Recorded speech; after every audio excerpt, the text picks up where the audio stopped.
Hello, everybody. Smile, Dana. Smile. Big smile, God. Dana. I'm so tired. Oh, I'm reading my feelings. Talk. It's been a day, friends. It's been a day. Okay, so welcome everyone. This is the Our Church Football Podcast. I am Dana OG. Joining me is Lisa Johnson, who's pissed she didn't get Russell Wilson, and Cleveland Damn Kate, right. Ridiculous. who's happy with her quarterback. And then Sonia's going to join us here in just a second. So listen, people, we know we're going to have a lot of people watching. We know that we are going to have a lot of questions come our way. We have a lot to get to. So we're just going to go ahead and dive in. We're going to talk about the Combine. We were lucky enough to have Kate be at the Combine this week. We're going to talk about that for a few minutes. Lisa's going to break down these quarterbacks and how they did at the Combine, which is a good thing, because I think I need a quarterback now. And then we're going to talk a little bit, real quickly, run down who was tagged in the franchise tags today.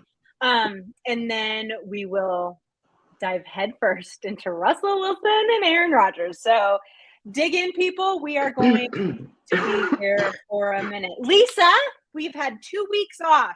Have you been busy with your goat on your farm? I've been busy.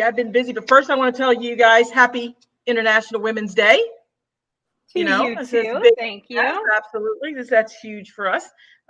Yes, my goats keeping me busy. So I had to buy goat feed today. So I felt like a real redneck going down the farm, going down the road with hay in the back of my truck and stuff like that. So I had the country vibe going on today.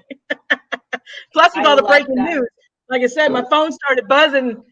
First off this morning, we had franchise tags going. We had, which was cool. It's like, all right. Then the Rodgers news broke. It's like, wow, okay, that he's staying there. Because like I said, that was if. And then the first thought I thought was, okay, here goes Jimmy G's stock, And then I had Jimmy G going to the Broncos. I'm like, all right. And then the shocker of them all came through. And I honestly, and I'm gonna tell you guys the truth. I don't know if anybody else out there did this.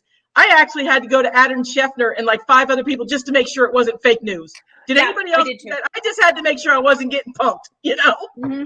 And that's the best thing to do. Make sure it's not a false, a fake account. And God knows, Schefter sometimes. So it's like, where else do you see it? And then it was everywhere. We are going to talk about, you guys, I promise you, we are going to talk about Russell Wilson. We're going to talk about Aaron Rodgers and that monster maybe of a contract because, Russell Wilson stole his thunder today. So then he had to put on Instagram that that contract wasn't right. Anyway, whatever.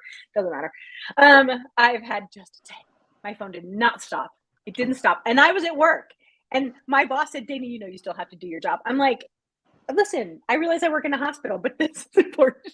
Just kidding. So, yeah, that was important. They were very nice to me. Although, we'll talk about a lot of flat lines today.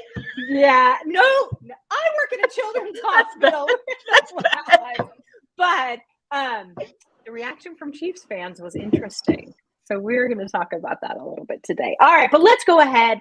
Let's get started. Lisa, we've had a fantastic sponsor this whole last season. I want to give Donkeys a nod. They sponsor us throughout the season, but they're still our friends, and we love them dearly. So why don't you give everyone a little information about our sponsor? These we had Donkeys, and they have 3 locations, and they're growing by leaps and bounds. One of the best cheesesteaks you could ever have. And their Mount Holly, their new locations taken off. I mean, these guys rock it up there. They have 3 locations, Medford, Camden, and the new Mount Holly. And like I said, awful thankful for them and all they do for us. And like I said, if you guys ever get up there, tell them the girls at Our Turf sent you and, get yourself a great cheesecake. Best cheesecake up in the north. Yeah, love that. Thank you to Donkeys for sponsoring our podcast each week. All right, so we're going to first start with the Combine. And I know that's probably what people don't necessarily want to hear about right now, but we want to get through the Combine because it's going to be very important to both of these teams here pretty soon. So let's go ahead and start about the Combine. Hey, I want to hear all about it. It was, everyone was there. There's been in the years past that the major media didn't show up. Everyone was at this Combine. It looked like a blast. You know what it was? Everyone was there. And I think a lot of that is because last year, COVID, there wasn't one. Right. So it was like, it felt normal in order to be, to be there even as media and with the agents and the players and, the prospects and everything. You had to not only be vaccinated, you had to be boosted. And so we didn't have to wear masks because you're in really a bubble of safety from a COVID standpoint. And it was just so nice to see. People saw our friend Emery Hunt, and he is a snappy dresser, let me tell you. And just a good vibe. And everyone was so excited. Sonia, where are you? Hello. I think everyone was mostly just so excited to be out and about and doing normal things. Because let me tell you, this year's draft class isn't good. It's not good. So they rate the prospects. They rate the prospects on a scale of 0 to 8. 8 being superstar, Hall of Fame, get him a jacket now, all the way down to like 7. 6.7 is sort of the edge of this guy's going to be a Pro Bowler, and then there's just everybody else after that. There were only 8 prospects this year that scored a 6.7 or higher. Wow. And none of them was a quarterback. The number one rated guy at 6.88 was Kyle Hamilton, safety out of Notre Dame. Then you've got Michigan's defensive end, Aiden Hutchinson. Alabama, Evan Neal, the offensive tackle. Oregon's Kayvon Thibodeau, who beast. Cincy's cornerback from Cincy, Sauce Gardner. And then we finally get to like a skill position. Wide receiver Treylon Burks out of Arkansas. And then corner Trent McDuffie out of Washington. And then center Tyler Linderbaum out of Iowa. One offensive, what I call a skill position, tight end, quarterback, running back, wide receiver, one of the top 8 in the rankings that is like a for sure, you got to draft him, he's going to be a dude. So there's that alone should tell you this isn't a great draft class. From a quarterback standpoint, there were only 3 that I paid any attention to, and that was Desmond Ritter out of Cincinnati, who's a speedy little dude at 4.5 on his 40, Kenny Pickett out of Pitt, and then Matt Corral out of Mississippi. He didn't even work out, which was another thing that was interesting this year, is there were quite a few of them who didn't even work out at all. And then even more that only did 1 or 2 events. The wide receivers did a very nice job. They showed up, they showed out, they did their stuff, and they looked really good. Fastest 40 time of the weekend was Tyquan Thornton out of Baylor, wide receiver at a 4.28. And then the tight ends also looked really good. There are some really good tight ends in this class. They don't usually score high from an overall prospect standpoint. Jelani Woods out of Virginia runs a 4.6 40, and he led the non-300-pound guys with 24 reps on the bench press. Girls, this is the first year I watched the bench press. It might have been the most interesting thing that I saw all week, because I went to the evening workouts. I watched them running the quarterback, wide receivers, throwing drills. I watched some of the vertical jump, broad jump. They do the little 3-cone drill and the 20-yard shuttles. And those are fun. But this was the first time I actually watched the bench press.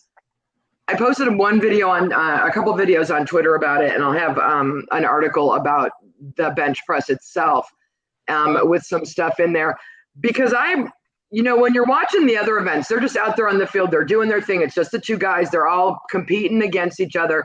With the bench press, I watched 3 different position groups do it, and it's not just this guy on a bench on this stage with all these bleachers around him. The first thing they do is they have all the guys come out that aren't going to do it, and they tell you why they're not going to do it. And it got, like, after guy 13, it got hysterical. Hi, my name is Joe Smith from whatever university. I will not be benching today on the advice of my trainer, but I will be at my pro day on March 22nd. And then he would and then this exact, I'm not benching today on the advice of my trainer, but I will at my pro day. Like 14 of them. I'm not sure what the point was of having them all get up there and just say they're not going to do it. But I figured, okay, you're not going to do it. You're just going to leave, because they don't do that for the other events, right? Mm-hmm. No, for this one, after they were done, they got off the stage and then they went and stood. It's a raised kind of like about 3 feet up. They go stand around. So they had a coach from the Minnesota Vikings and one from, I think, from the Packers, but I'm not 100% sure, stance on the end. And then they had the guy, they were by his feet. And then they have the guy that's doing the spotting. And dude doing the spotting was like, you got this, let's go, like rooting him on. And then all the players watching are cheering him on, and they're pounding on the stage. And then the Vikings coach is like, keep your butt down, keep your butt down. And then the other dude is like, you have to lock your arms for like a second, and so he's counting reps. And there was this whole thing to it. And I stopped after like the third guy. I stopped watching the guy that was benching, and I was paying more attention to the prospects that were standing around the stage and which ones were just kind of doing this and which ones were like, yeah, you can do it, cheering him on. And I was looking at some of the scouts and stuff that I was sitting with in the bleachers, and they were doing the same thing I do. These prospects are judged on everything they do for this week. It's not just on the field and in the drills, and it's not just the interviews that they do from the podium. It's when they're eating the breakfast at the athlete's breakfast, they're being watched. When they're standing and waiting their turn to do stuff, they're being watched. And I asked this lady that was sitting next to me what she was looking at, and she specifically pointed out two of the players, and she said, those are locker room guys. Those are locker room guys. Sure. And so when it gets to grading the players and creating your draft boards, there are those intangibles, right? And this is just, it's something I learned. And I've been doing, this is my 6th year going to the combine. This is the first time that I really talked to a scout who was giving me, I don't know, inside information, but just making me look at things a different way and look at how they're doing when the focus isn't on them. The focus wasn't on them. The focus was on the guy that was bench pressing, right? Yeah. And yet they were all involved in it. And it was a different perspective, and it was kind of cool. The saddest part of the week is I'm hearing big, heavy, hard rumors that they're moving the combine to LA next year, that they built that new facility out there and they're moving it.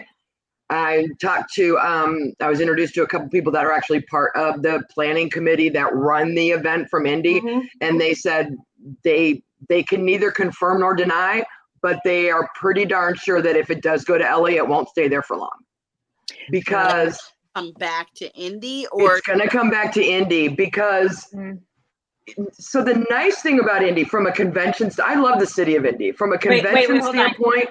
Hi, Sonia. Glad you made it. Sorry. Hi. Okay, go ahead. Like from a convention event standpoint, weather is irrelevant. The stadium is domed. You can go from the convention center to the stadium with the walkway. You can go shopping. You can go to restaurants. You can get to hotels and never have to be outside. It is so affordable. It is. To go and do this. I don't know how some of these people are going to be going to LA and what it's going to cost to spend a week in LA.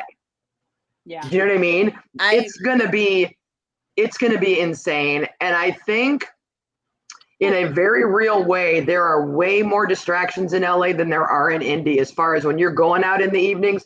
I went out in the evenings. I have a couple of friends that live in Indy that actually work at bars. And so like I was sitting at a bar that Peyton Manning likes to frequent and talking to the owner, and Peyton didn't make an appearance this week with his wife, Ashley. I was a little sad, but I was introduced to some coaches from a couple other, the Lions offensive coaches were there.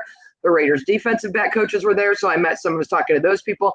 So I was at a different place every night, not bar hopping, not drinking, but meeting people and asking them, and what are you looking for? And one of the guys from the Lions told me very frankly, I'm looking to see if any of the prospects show up. If they think we don't know who they are and that we won't recognize them, and if we'll see them out at a bar, and if they can't even behave during the combine, what are they going to do when they're on a team and they're getting paid? So it was just really interesting to see that side of that thing this year. One thing that I took away from the Senior Bowl, talking to a lot of scouts and GM, and I think this is the first year that a lot of the things in the combine went like prime time, that they did them later. Yeah. And so I think we're seeing, from talking to the rumors that I heard too, talking to some of the scouts and the GM, and one GM saying that they're probably going to make this a fan primetime event now, to where it'll be televised. There were a lot more fans at events this year that had access to events this year as well. I think that's, I got a mixed review. I got some that liked it and some that were just like, it's the NFL. The NFL is going to find ways to make money. And to make it easy on themselves. We have to remember they built, SoFi Stadium, they built NFL Network in the parking lot. Yeah. So they want to make it as easy for themselves as humanly possible. What they're not doing is, just by like putting the Pro Bowl in Vegas, which is a horrible idea, is, they're setting these kids up. And I think, and in LA, and whose family will be able to come? The kid from the D2 school who managed to get an combine invite, his parents are going to be able to come and stay in LA, and the traffic and the this and the that and the parking is going to be a disaster. from what I've heard and from what I've told from people who are a little deeper into it than I am, the league wants it, the teams don't. And so that'll be got real that too. interesting. Yeah, I didn't. I found not too many of them kind of happy about it. So. No, not at all. Yeah.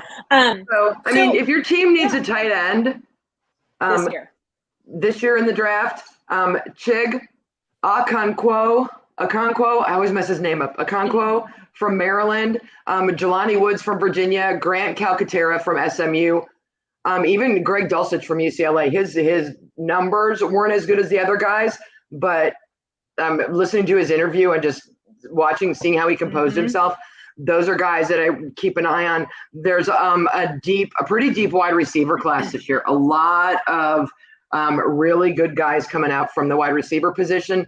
Tyquan Thornton out of Baylor, Velus Jones out of Tennessee, Calvin Austin III out of Memphis. I'm leaning towards Garrett Wilson or Chris Olave out of Ohio State, but that's just me. I didn't bother watching running backs because I ain't got time for running backs. I will tell you the funniest moment of my week was the morning of the wide receiver interviews. And we're lined up. There's like 8 podiums in this room. And then they have a little sign that tells you who's going to be at the podium. Like we get the schedule, but then they have a little sign that tells you who's going to be there. And there's this guy walking from podium to podium and he's reading the names off into a mic. And he gets to the one next to me and he goes, Chris Olave. And then he starts to walk away. And like a couple of the guys that I'm standing by from the media are chuckling. And you know me, I say things without thinking about saying things. And I'm looking on my phone and I didn't think I said it loud. I said, tell me you don't watch college football without telling me you don't watch college football. And they all just started laughing. And the next thing I know, they're like, so who are you? Where are you from? What outlet are you with? And I'm handing out business cards. Like, I'm sorry. I didn't know I was going to say that out loud. And one of the guys was like, yeah, I'm going to stand by you for the rest of the day because this is going to be a good time. How do you not, out of all the receivers, like all of the names, how do you not know Chris Olave's name? I'm like, dude, you don't watch any college football at all. He's not a, I do my cards. I just read the cards. You have one job. One job. So let's get into I mean, it was good, but I think it reinforced for me that for the vast majority of teams, these first round draft picks are not franchise adjusting, changing teams. What about this, Kate? I love that so much. It was 4.7, I think, is what it was. Wasn't he a defensive lineman though? I think he's a the defensive end from Michigan ran a 4.7. I thought it was It was the 340-pound guy from Georgia. Defensive lineman from Georgia. He's a defensive lineman, I'm pretty sure. Yeah. Hold on. Devontae Wyatt ran a 4.77. So good. But Devontae Wyatt and Jordan Davis are both D tackles from Georgia. Wyatt ran a 4.77 and Davis ran a 4.78. Oh my God. I know. And they were big guys. Yeah, I wanted to enter. I was talking to another guy. They ran these later. I wish I'd have known they were going to run these times when they were at the podium because I would have been asking them, like, all right, you two, were you running against each other in practice? Like what? You can't be that fast at 300 pounds. It's like aerodynamically impossible. They made it. But and as fun as it is to talk about, unless he's picking up a fumble and heading for the end zone, when does he ever run 40 yards? He doesn't run, but that's I need 2 fast yards. Off the jump is the biggest part. That's the most important part is fast. I need to know what your 2 yard speed is. I need the splits. Yeah, we need the splits. I need the splits. Now, Lisa, I want to go with you. I mean, we could talk about the combine, but we have to our listeners, we are getting to Russell Wilson and Aaron Rodgers. I promise. Okay, so Lisa, though, I want to talk about these quarterbacks because seriously. No one is excited about these quarterbacks. I keep saying, but Malik, no one is excited about these quarterbacks this year. Well, Malik's interesting because when you take Malik Willis, he came from a big school, transferred from Auburn to Liberty. So a lot of the talk and a lot of the people I talked to was Malik had to stand out, right? This is a guy that was, coming out of high school, 4-star, went to Auburn, transferred to Liberty. The guy should have a great career at Liberty, which he did. He was stand out at Liberty, which he should. The thing with Malik is, from talking to a lot of the players, is he's a football player. When you look at Malik, he's done nothing but everything right since the Senior Bowl. I mean, he was Mike Tomlin, and I'll tell you right now, I followed Mike around a couple times at the Senior Bowl. He was all over the kid. I'm gonna tell you right now, the Pittsburgh Steelers are looking hard at Malik Willis because he followed the kid around, was talked to Liberty coaches. I saw several coaches standing by him talking to him, and he didn't do anything but favor that stock more at the NFL Combine. And going off of Kate, character matters. And like you said, when you're watching guys, when things aren't good, this guy was out in the street picking up trash next to a homeless guy. You know, I mean, the kid has character. He's smart, has a hell of an arm, showed that off at the Combine, which, you know, like I said, no, you don't have rushers coming to you, but you can just see the confidence in the kid on the sideline, how he presents himself, how he held himself, how he got up to the line, how he commanded himself. So that's great. Another guy that did really well was Kenny Picken. I mean, he wasn't a Heisman finalist for no reason, guys. You know, whether he's got small hands or not, the kid played in Pittsburgh. He played in a cold weather state. So I don't think we're worried about his hands. I think he did. Matt Curl, like Kate said, he's a high guy. I mean, a lot of coaches, a lot of GMs looking at this kid, had a high ankle sprain, still tried to play in the bowl, but, you know, it was just too much for him. So he didn't work at the Combine. I believe he did interview Kate. He did interviews and questions? He did. And any of the players I noticed that didn't play in a bowl game, that was one of the first questions they were asked. Why didn't you play in the bowl game? Yeah. Right. And so he has a legit, he's not 100% yet. So he'll show, you know, he'll climb the draft boards on his pro day. Those are the days that he's going to be able to climb, but, you know, and they're talking about, you know, him being the first one off the board, which, you know, to me, it's either going to be Pickett or Willis. Honestly, I know Desmond Ritter had a great Combine. You know, he had some accuracy issues, showed that, you know, a lot of the quarterbacks were great actors. They're just, like you said, they're just not wow guys. They're just not guys that, you know, you're going to spend a first round pick on. You're going to go 2, 3, 4 rounds on these guys. The question is which one elevated their stock enough to be the first quarterback off the board. Carroll was predicted to be the first one off. Now he's got the ankle injury. He'll do his pro day to see. But I think it's going to be between Pickett and Willis, to be honest with you. And if Pittsburgh will make that move, did they see enough from the kid to bring him on? You know, because honestly, every single one of these players are year 2 projects. You know, first year is going to be sit, look, learn, right? Second year. And what is Lisa's rule?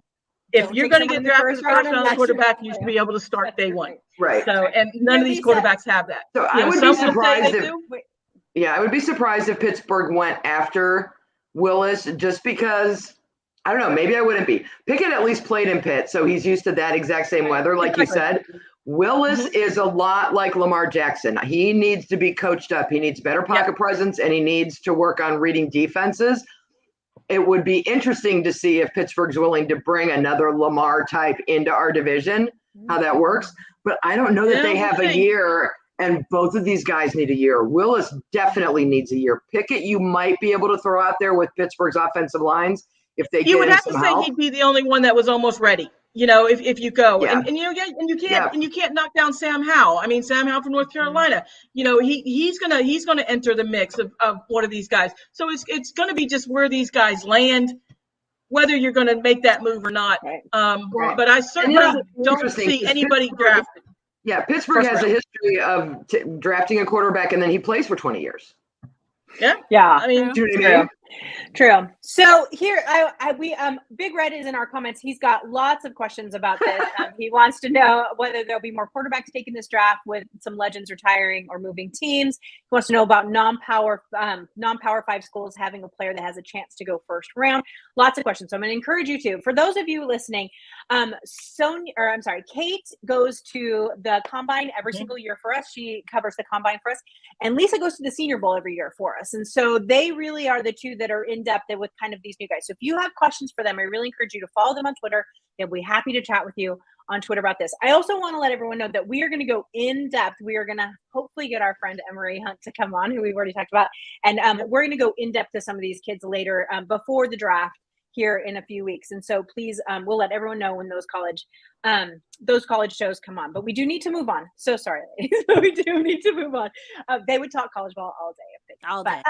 Sonia, this is Sonia, and everyone, she managed to slide in here coming in after work. We appreciate her coming in. I want to talk once again, all of our listeners, we're going to talk about Russell Wilson and Aaron Rodgers in a few minutes. But we want to get through these couple other subjects first that were actually on the list before today. So, today changed everything. Patient. Oh, yeah. So, let's talk about franchise tags just a little bit, Sonia, because franchise tag is something that I think most teams try to avoid. I mean, obviously, they want to get deals done. I have to tell you, there was a great tweet today. God love her. Rita is just the best. But she said the cap only exists if you don't want to re-sign a player, which cracked me up because that is so true. But when you can't get the deal done, you have to go to a franchise today. And so there were, let's see, 1, 2, 3, 4, 5, 6, 7, 8 players who were tagged by teams this week. Do you have that list up, Sonia? Because if not, I do. no, I don't. Can you? Okay, I do. So the Kansas City Chiefs tagged the offensive tackle Orlando Brown, $16.7 million. Cleveland Browns tight end David Njoku, $10.9 million. Bengals safety Jesse Bates, $12 million, almost $13 million. Dolphins tight end Mike, how do you say it? Gillespie. Thank you. Gesicki. I always say it wrong. Anyway, $10.9 million. Cowboys tight end Dalton Schultz. Who? Okay. Sorry. Yeah, right. $10.9 million. Jacksonville Jaguar offensive tackle Cam Robinson at $16.7. Green Bay Packers wide receiver Devontae Adams. Talk about a money tree in Green Bay. Explain that one to me anyway. And then Tampa Bay Buccaneers wide receiver Chris Godwin, $19.2 million. Looking at these names, did any of there's a couple that surprised me. I'm not going to lie, Sonia. Devontae Adams actually kind of was a bigger surprise than I thought. Yeah. I thought they were going to be able to work that deal, but after seeing what happened today, I mean, I guess they put all their eggs in Aaron Rodgers' basket and not Devontae's. And kind of that one was probably the most surprising. Chris Godwin in Tampa Bay slightly, but I get it. They Mike Evans, and so they do need a good guy to kind of be their number 2, but I can kind of see them doing this as kind of just like a prove me. And also I think not having Tom Brady there is going to make a big difference with Chris Godwin, honestly. So but he's got a year to prove it, and so there's that. Kate, talk to me about David Njoku. Were you surprised at this tag? No. Okay. Just because I think they've got other things to focus on from a deal standpoint, and it's good money for him. He's not complaining about the tag. It's a raise from what he was making, and he saw a lot more touches last year, even with the addition of Austin Hooper. Kevin Stefanski likes tight ends. I think he'd play 7 of them if there was enough room on the field. So a 3 tight end set is something that we see a lot. David Njoku's chief. His production suffered a little bit last year because Baker's injuries made all of my offensive players look a little worse for the wear. But I think it was just a strategic move of, listen, dude, we love you. We want you to be here. We don't have time to deal with your contract. Let's just tag you and lock you up. And like I said, he's not complaining. Right, for sure. What about you, Lisa, with your tight end? There was absolutely everybody expected it. Okay. It was, that was one, no surprise there.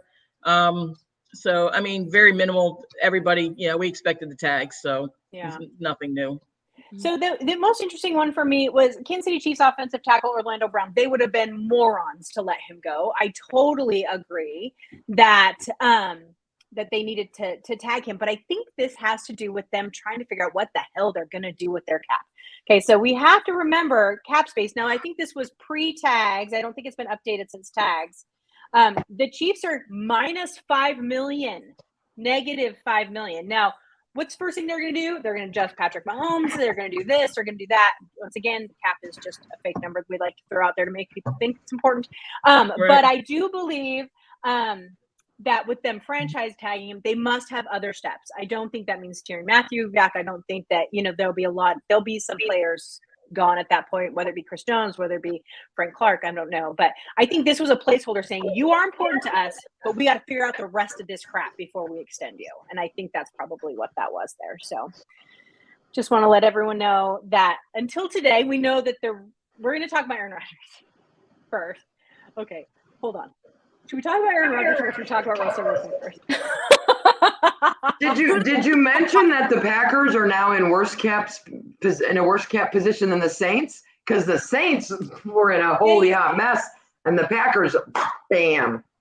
Yes, but that is until next week when they announce the actual terms of Aaron Rodgers. His cap hit is going to be actually less this year than it was before, which means they're just pushing the bill down the line. And so it'll be interesting after the first of the year how these caps adjust just a little bit. I think I still can't believe they played a 37-year-old quarterback, $50 million a year guaranteed. I can't get it. I want to see the guarantee. That's what I want to see. That's because then like you said, he came back and said, no, that's kind of inaccurate. I want to see the guarantee money. That's what I want to see.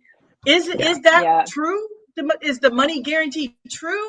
Or, it's weird the way he came back out and said, well, no, I'm not actually signed yet. It's like, what? Well, we all know that that's just a formality at this point. But yes, I do think the Packers, between the two of them. Okay, so let's talk about that. So let's start with Aaron Rodgers. Sorry, Seahawks fans. So here's the deal with Aaron Rodgers. Came out. He's going back to the Packers. He is going to sign a contract extension. The rumor is that it's 4-year, $50 million a year. I think $153 million guaranteed is what they're saying. Sure. Now, like you said, then Aaron Rodgers came out on Instagram and said, no, those details aren't correct. And it's not completely hammered out yet, which I thought was interesting. It's like, why wouldn't you just say I'm back and let your agent deal with the rest of that crap? Right. I think he felt a little upstaged today. So sorry about that, Aaron Rodgers. But I find it interesting that in both Aaron Rodgers and in Russell Wilson, there are two very different schools of thought for each one of them. There are fans of their team who are thrilled and fans of their team that are just gutted. There's a large number of Packer fans who were ready to move on from Aaron Rodgers. They were ready to take the next step to start looking at their team without Aaron Rodgers. There's a lot that were like, oh my gosh, please bring our guy back, right? So I find that that dichotomy very interesting. It's the same in Seattle. So we'll talk about that in just a second.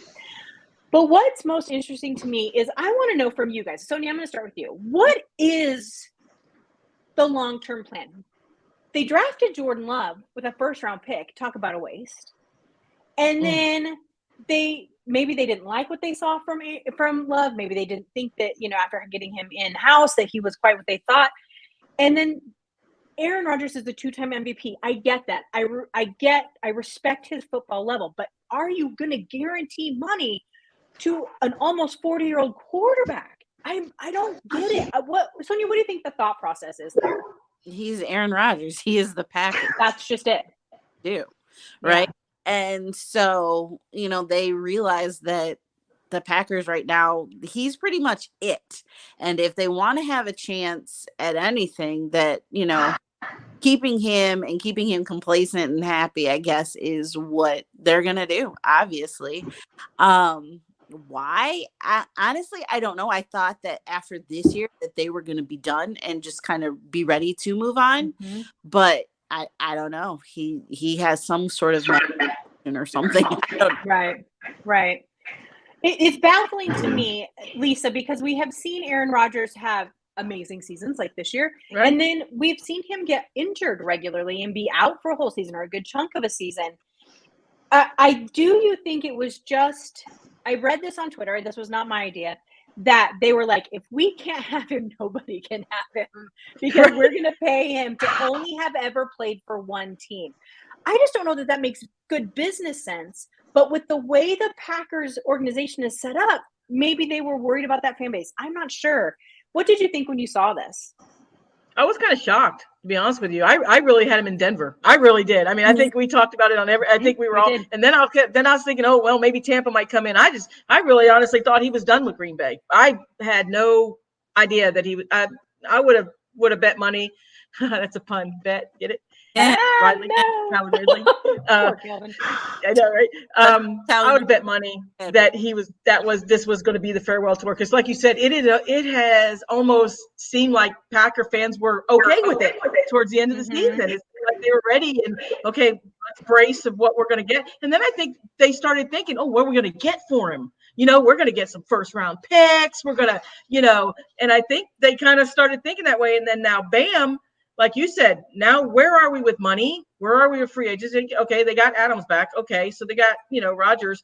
But to me, it just sends a message to the NFL.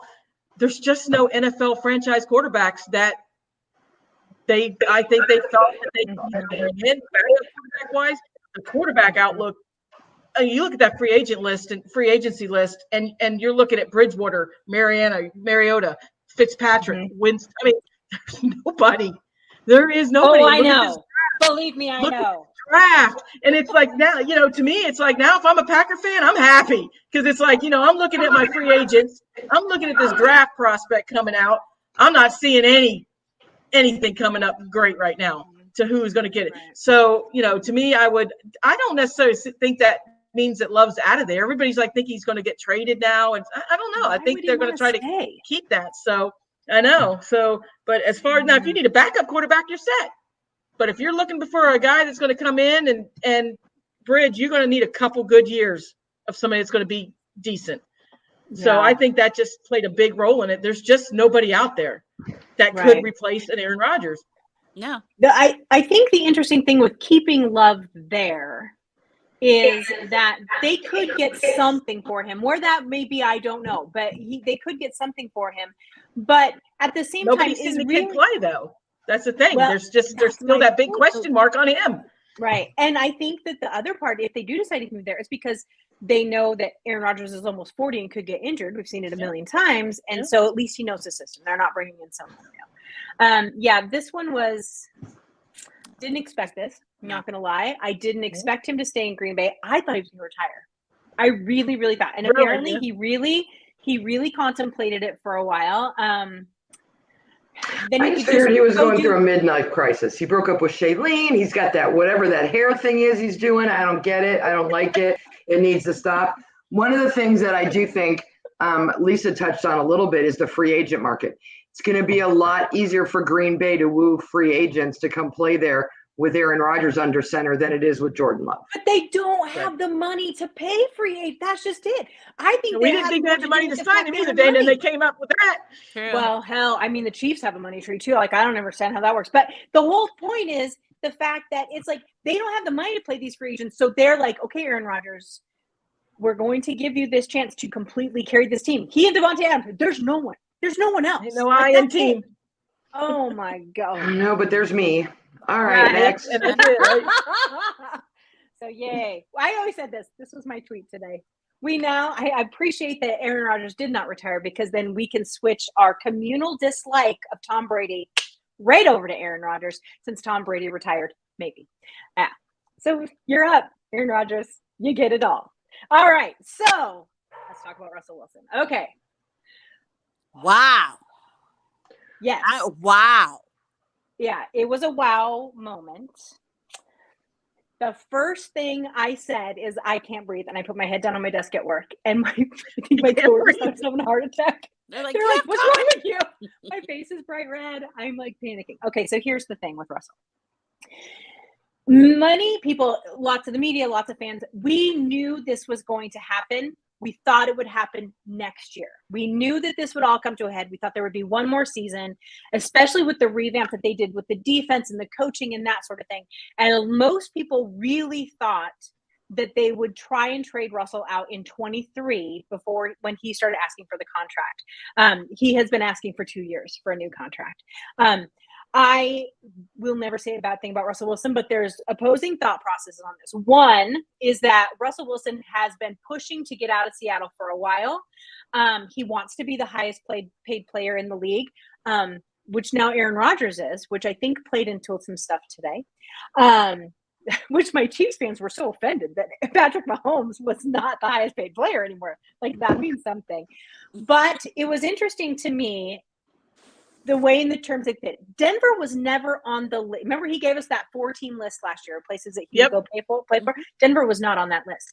And I find it really interesting that that's where, because everyone always blames Sierra. Oh, Sierra doesn't want to live in Seattle. She wants to live in New York or LA. And I'm like, okay, well, now she's living in Denver. So I don't think that was anything. I was about to say, Sierra seemed like she was down for whatever. Whatever. Yeah. They just love to blame the woman. You know that. But so this was a shock to a lot of fans. However, over the last season, there have been a lot of people who have said, we need to trade him sooner than later.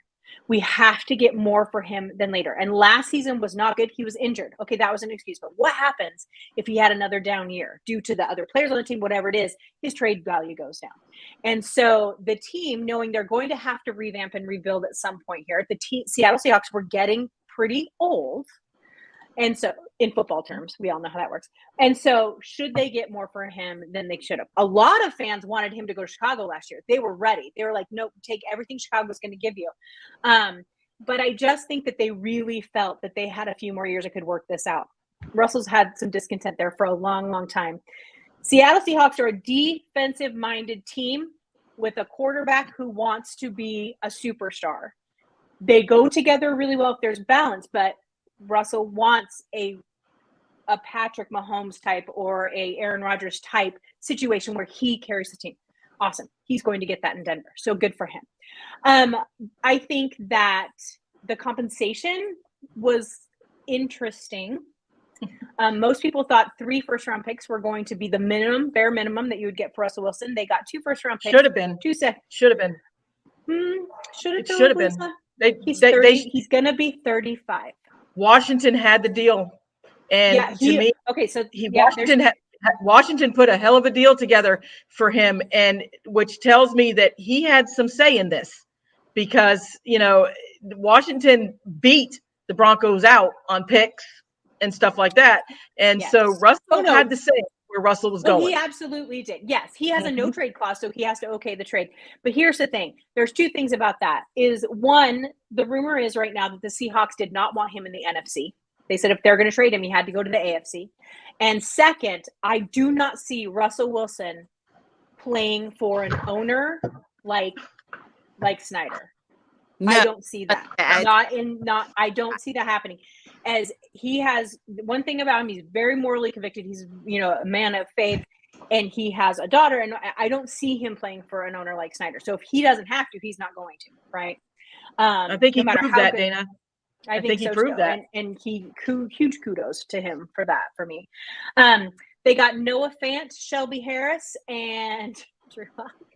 I'm going to say this right now, and then I'm going to turn it over to you guys because I can talk about this for hours. I'm going to say this right now. Drew Lock is not Seattle starting quarterback next year. That's not. Seattle has one more move. If that move ends up Deshaun Watson, I'm going to vomit. But I don't think that will be it. I think that there's something else in the works here. We just don't know what it is yet. Might not know for a little bit. So we'll see. I don't know what it is. But this was a shocker. Kate, you have Russell Wilson in the AFC now. Unquestionably the hardest division in football. It's crazy. It is. Oh my God. Have you looked at those quarterbacks? And yes, I'm including Derek Carr because I think Derek Carr is a decent quarterback. What do you think about that now? And do you think the Broncos now have a chance of besting the Chiefs?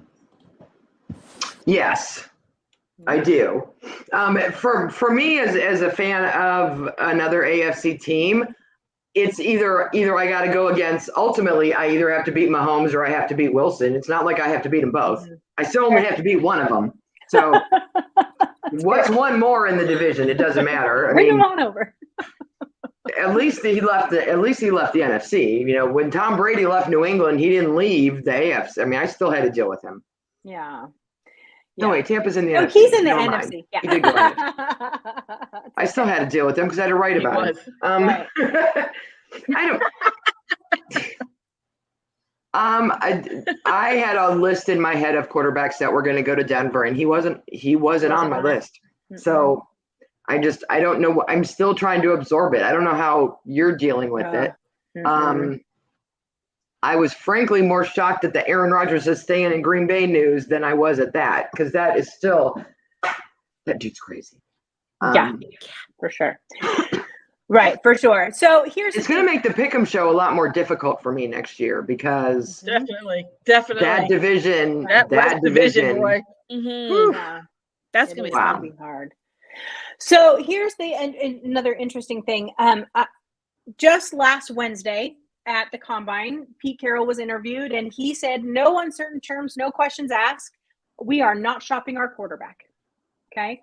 Then John Snyder was asked, and he's like, I get phone calls all the time, and I have to listen to them because that's my job, but we are not shopping our quarterback. I can't decide. Yeah, and Sonia, or Lisa, I'm going to ask this of you, and then Sonia, I want your opinion too. I can't decide if they just straight up lied to everybody, or if there was a new domino that fell this week with the Aaron Rodgers contract. So they straight up did lied. he say, well, listen, did he No, say, you don't need to. They lied. Listen to me. There are other people listening to the show besides you. So listen. So we all know that Russell Wilson wants to be the highest paid player.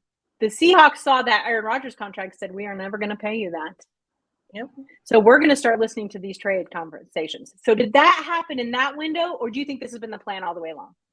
I think it's been a plan all the way along, especially when you look at the reports. This has been going on for weeks.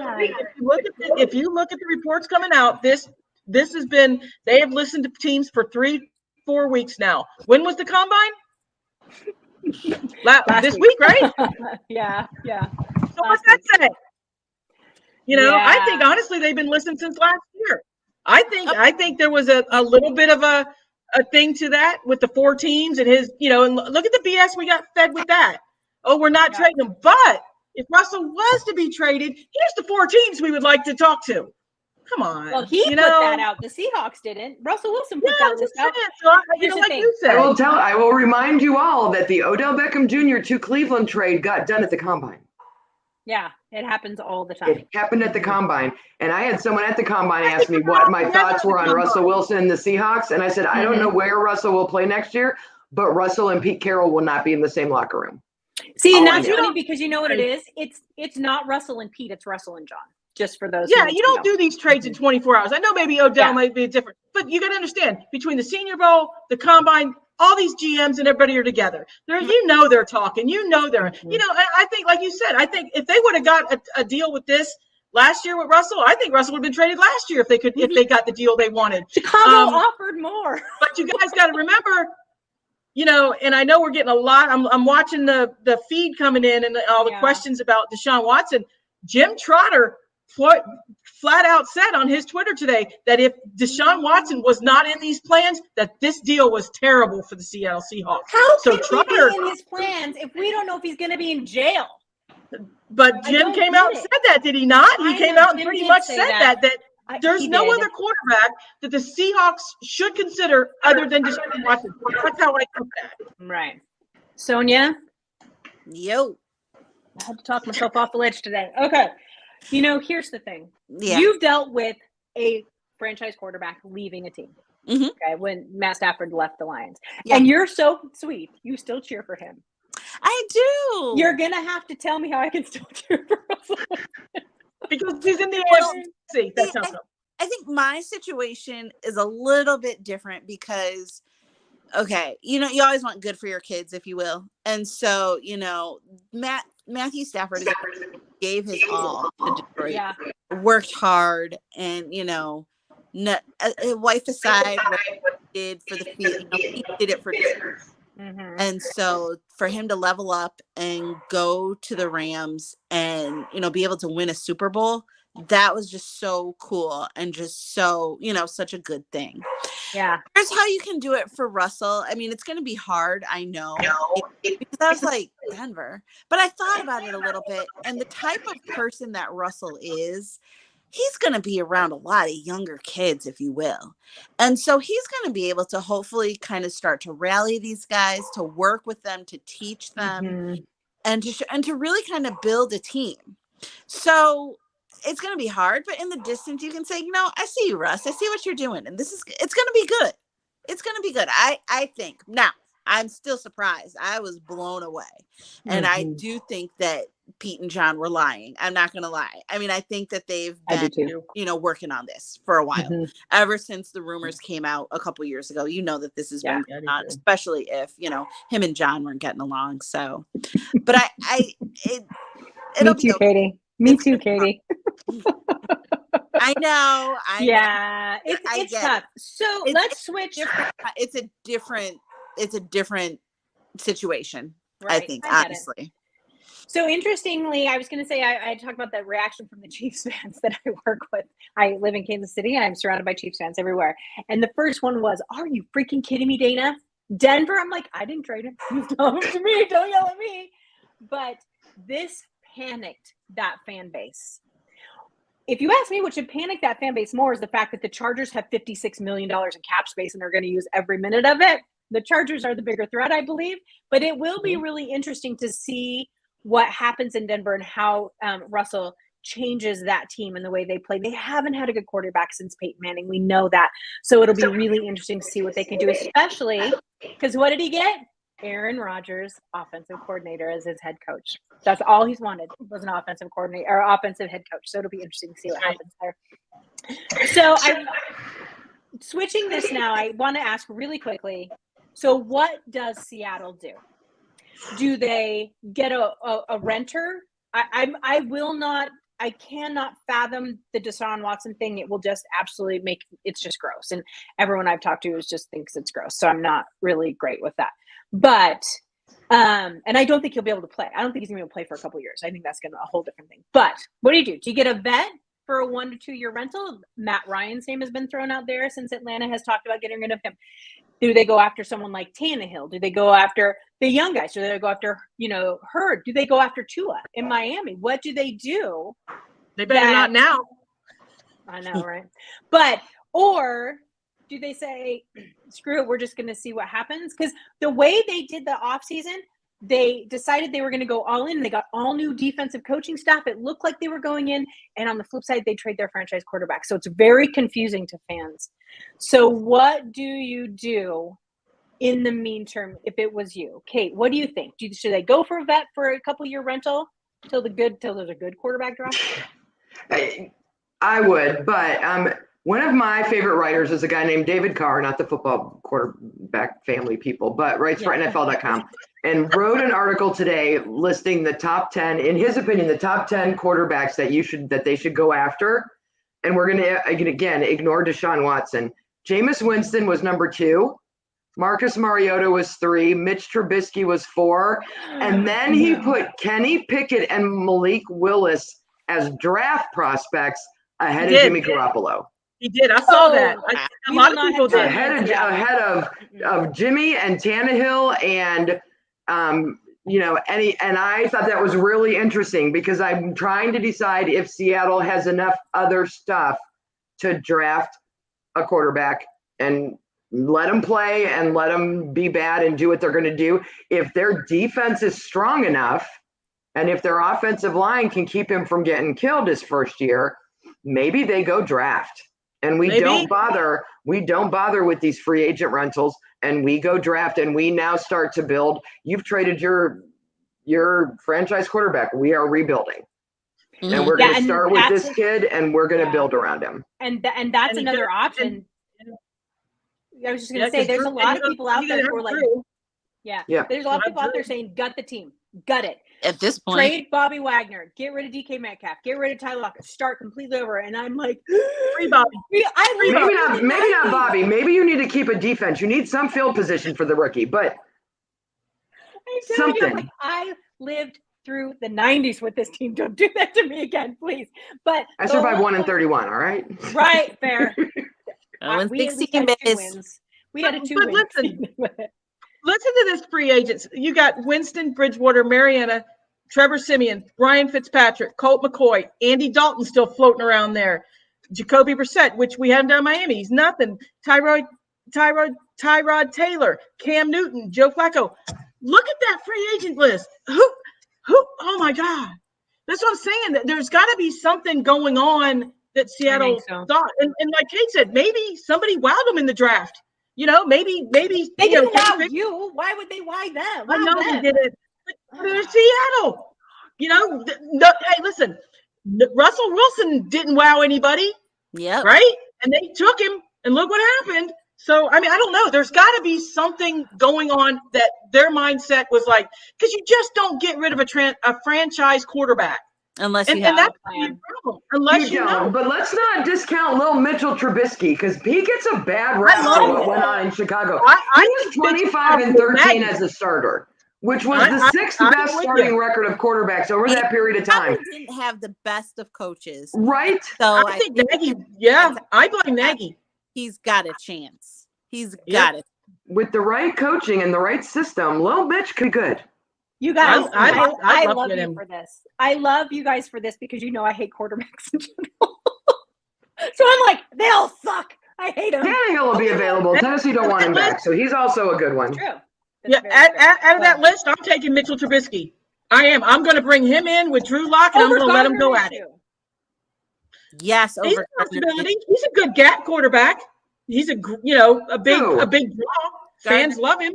You did not say Gardner Minshew. Yes, she There's did. a lot of Okay, Seahawks that's it. fans. What time is it? Are we done? Gardner, there's a I'm lot done. of Seahawks fans. Kate Irvin. He's got to go for a bourbon. Lord, we're going to be talking about this for a while, unless something comes up tomorrow, and then I'll just be shattered again. We're going to talk about Uncle Pedro from Napoleon Dynamite with the 70s porn stash. I'm gonna do shots of screwball and fireball. I'm No. telling you right now, I'll take No. him over Deshaun Watson at this point. Okay. So will I. And there are people in my city who want to get rid of my starting quarterback and bring him in. And I'm like, no. He's not going to be able to play. No. All right, you guys, It's we've gonna been doing be- this for an it's gonna be hour. interesting. Oh, It's going to be Is great it? because I want to see what their plan is. Because honestly, I'm scared for you, and I'm scared for Katie. Because I honestly think Watson's being circled, and Jim's pretty smart guy, and I think that it's a plan. it's a plan. Somebody's going to And spend the money to get him and not let him play for a year while he does his time on his 22 allegations of whatever.